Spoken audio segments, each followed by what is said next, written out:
கடலும் நண்டும் ஃப்ரெண்ட்ஸா இருக்கிறாங்க. டெய்லி இந்த நண்டு அங்க ஊர் உலகம்லாம் சுத்திட்டு சாயந்தரமா கடல் கிட்ட வந்து பேசும். ஒவ்வொன்னையும் அது சொல்லிக்கிட்டே இருக்கும். கடல் ரொம்ப ஆச்சரியமா கேட்டுட்டு இருக்கும். அப்படியா அப்படியா, ஏதோ நீ எனக்கு ஃப்ரெண்டா இருக்கிறதுனால இந்த உலகத்துல நடக்கிறதெல்லாம் நான் தெரிஞ்சுக்கிறேன்ப்பா, ரொம்ப தேங்க்ஸ்பா அப்படின்னு 2 பேரும் நல்ல மனமொத்த நண்பர்களா இருக்கிறாங்க. ஆனா இந்த நண்டுக்கு ஒரு குணம் என்னன்னா, அந்த கடற்கரையில அது நடந்து வரும்ல, நடக்கும்போது அந்த கடற்கரையில அதோடைய சுவடு பதியும். அது பாக்குறதுக்கு நட்சத்திரம் மாதிரி அழகா இருக்கும். அதனால அதை நின்று அதை ரசிச்சுக்கிட்டே வரும். தன்னுடைய வலைக்குள்ள நுழையிறதுக்கு முன்னாடி திரும்பி பார்க்குமா, இந்த கடல் அலைய வச்சு அதை உடனே அழிச்சிரும். இது ஒவ்வொரு நாளும் நடக்குது. இது வரவங்கள படக்கு படக்குன்னு அதை அழிச்சிருது. இந்த நண்டுக்கு மனசு என்னமோ பண்ணுது. நம்ம நண்பனுக்கு நம்ம மேல ஏதோ பொறாமை இருக்குதோ, அதால நடக்க முடியாது, நம்மளால நடக்க முடியுது. அந்த பொறாமையில இவன் நம்ம சூட அழிச்சு விடுறானோ, இவன் இவங்க ஃப்ரெண்ட்ஷிப் வச்சுக்கலாமா வேணாமா, ஒரு பொறாமப்படுறவன்லாம் ஒரு நண்பனான்னு மனசுக்குள்ள நினைச்சுக்கிட்டே இருக்குது. இன்னொரு நாளைக்கு இதே மாதிரி பேசிட்டு வருது, வேகமா அதை அழிச்சிருச்சு. இது வலையில நின்று முறைச்சு பார்த்துக்கிட்டே இருக்குது. இன்னொரு நண்டு அந்த வழியாவே போகுது.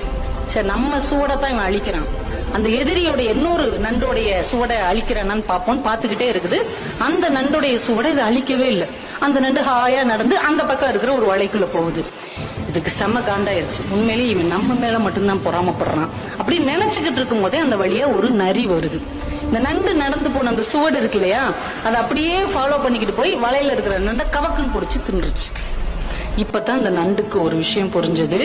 தன்னுடைய நண்பன் தன் சுவடுகளை அழிக்கவில்லை, தன்னுடைய வாழ்க்கையை காப்பாற்றி இருக்கிறான் என்ற உண்மை புரிந்தது. உடனே ஓடி வந்து மறுபடியும் அந்த கடற்கரையில் எழுதுச்சு, முன்பே காப்பான் அன்பே நட்புன்னு எழுதுச்சு.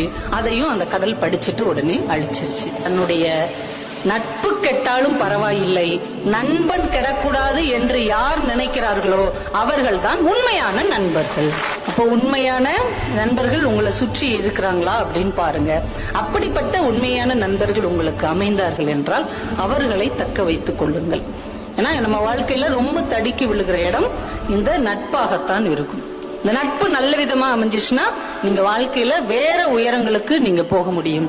அதே நட்பு கொஞ்சம் ஏறுக்கு மாறாக அமைந்து விட்டால் நம்ம எங்க போய் நிற்போம் அப்படிங்கறதே நமக்கு தெரியாது.